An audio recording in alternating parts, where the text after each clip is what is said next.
Hi, Guillaume. Hi Inge. There's a lot of misinformation about electric vehicles. Can you tell me what really happens to old batteries? Do they really end up on landfills? Okay, so the lithium-ion batteries, such as the ones you find in all modern electric cars, they lose capacity over time, as they are used. So there is this Geotab study. Over 6,000 EVs have been surveyed.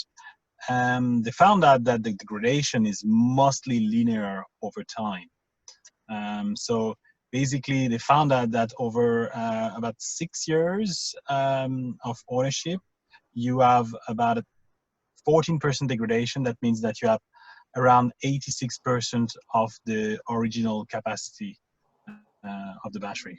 The small batteries, like AA or AAA batteries, they very often they end up in the trash. They're not necessarily recycled, because people don't necessarily know about it.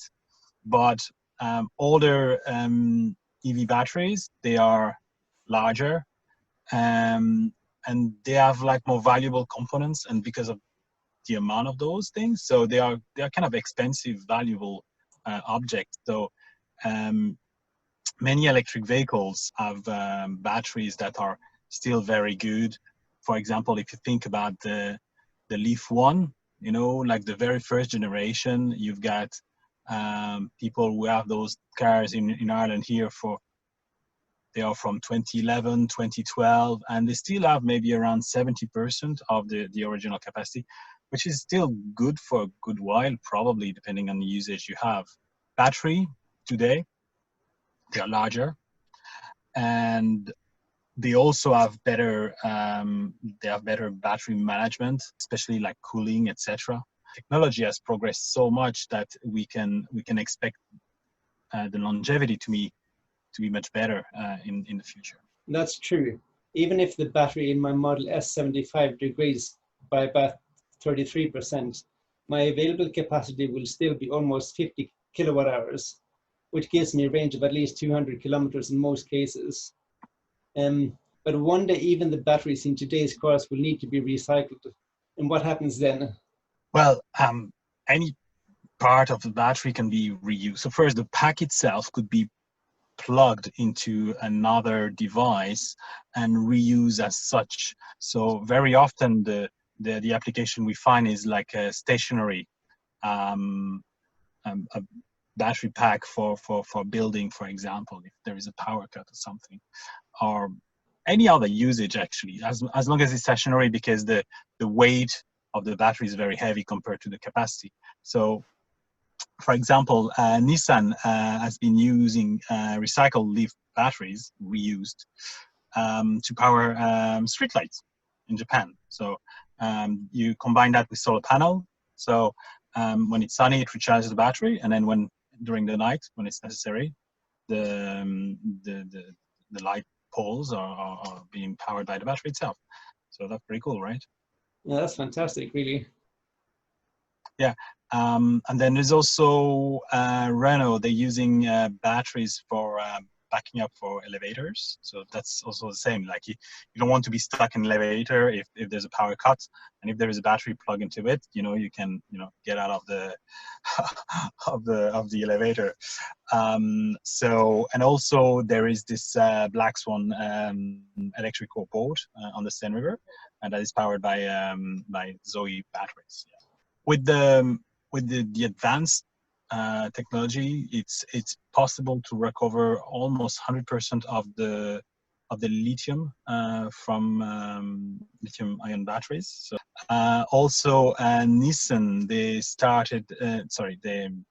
said that battery cell can be recycled to recover the cobalt, the nickel, and manganese as well, and so everything around the lithium. So they can reuse those materials, and then potentially they can remanufacture new battery cells for the Leafs or other EVs they're doing. So there is a law in EU that says that you have to recycle 50% of those batteries. So it's kind of an old law, but it's applicable for lithium ion. And at the moment in Ireland, I think 2017, I looked in what's the name of this? The EPA. Yeah, sorry. The EPA said that it's around 68% in 2017. So it's better than the legislation, of course. But I came across this video in Germany of a plant recycling i3 batteries, and they recycle at 96% the components. So pretty much everything they can can recycle. So the technology is there, that's for sure. The link will be in the video description. Cool. How's your battery doing, by the way? Your BMW i3 is about 4 years old, right? Yes, that's about 4 years old now. I just had a look before. I'm at around 86% after almost 4 years. So it's not great. When I got the car, it had 2 years and 16,000 kilometers, and I was around 90% at the time. So it had a bit degradation at the beginning, then kind of slow down. Probably it depends on the previous owner, the way they were treating the battery. So that's okay. But I remember the Leaf I had before. I had the 2016 Leaf with a 30 kilowatt hour battery pack, and I sold the car after 2.5 years, and I got 97% still. So if you follow the recommendation of the manufacturer in terms of charging, it helps really to get the battery life for much longer anyway. Right. In your i3, how long have you had it, and how much have you lost since you got it?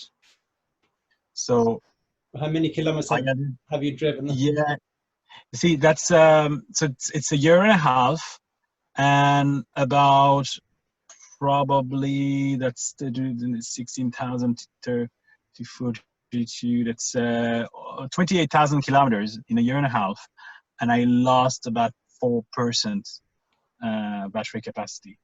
So it's okay in a way. It kind of depends on the owner is carrying the battery, really.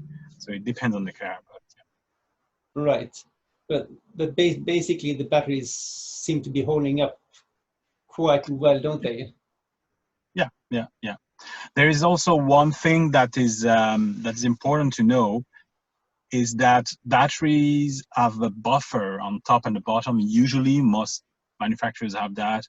And so when the battery degrades, some manufacturers the software might play with the buffer to compensate the degradation.